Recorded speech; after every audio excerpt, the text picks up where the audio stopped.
நம்முடைய ஷெரீப் அவர்கள் 2 நாட்களுக்கு முன்பாக நினைக்கின்றேன் முகநூலிலே ஒரு பதிவிட்டிருந்தார்.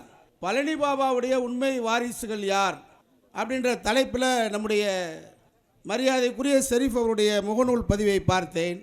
தந்தை பெரியார் அவர்கள் எனக்கு பின்னாலே வாரிசு யார் என்று கேட்டால் என்னுடைய எழுத்துக்களையும் என்னுடைய பேச்சுக்களையும் கொள்கைகளையும் தான் எனக்கு பின்னாலே வாரிசு என்று சொன்னார்கள்.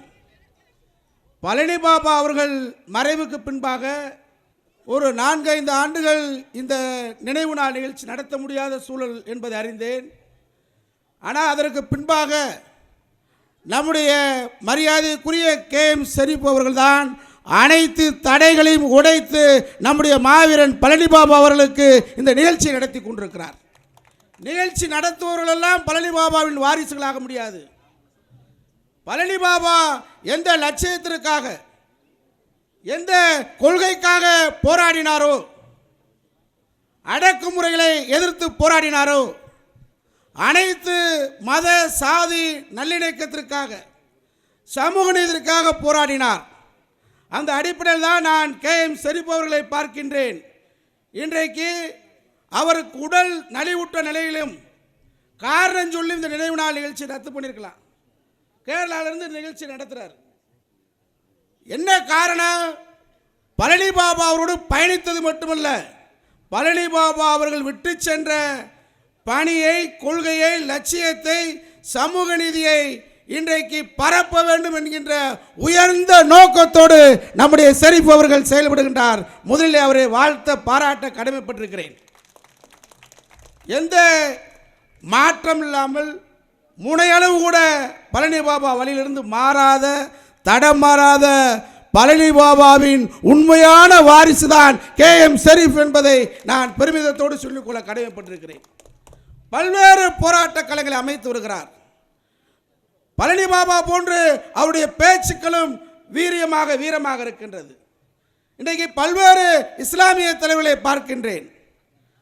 பழனி பாபா போன்று பல்வேறு இஸ்லாமிய தலைவர்கள் உருவாக வேண்டும், ஷெரீப் போன்று பல்வேறு தலைவர் உருவாக வேண்டும் தான் என்னுடைய எண்ணம்.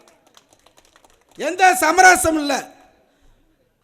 அரசியல் பயணத்தில் நமக்கு சட்டமன்ற உறுப்பினர் கிடைக்கும், நாடாளுமன்ற உறுப்பினர் கிடைக்கும் என்ற எண்ணத்தோடு அவர் பயணிக்கல. நம்முடைய பழனி பாபா அவர்கள் தொலைநோக்கோடு பேசினார்கள்.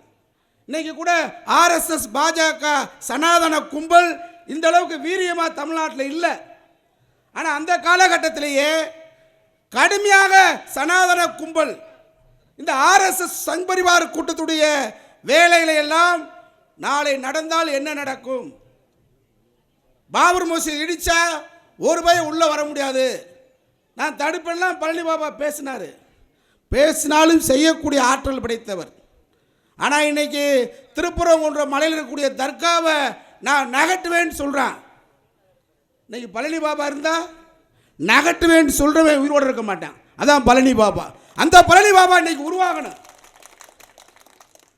பாபர் மசூதி இடிச்சா எவனும் தப்பிக்க முடியாதுன்னு சொன்ன பழனி பாபா இன்னைக்கு உருவாக வேண்டிய காலகட்டம் இருக்குது. இஸ்லாமியர்கள் மட்டும் பழனி பாபா உருவாக வேண்டியதில்லை. இன்னைக்கு RSS சங் பரிவார் கூட்டத்தை எதிர்ப்பதற்கு பழனி பாபாக்கள் அனைத்து சமுதாயத்திலும் உருவாக வேண்டும் வேண்டும் என்று கேட்டு நம்முடைய பழனி பாபா அவர்களுக்கு வீர வணக்கத்தை செலுத்தி விடைபெறுகின்றேன். வணக்கம்.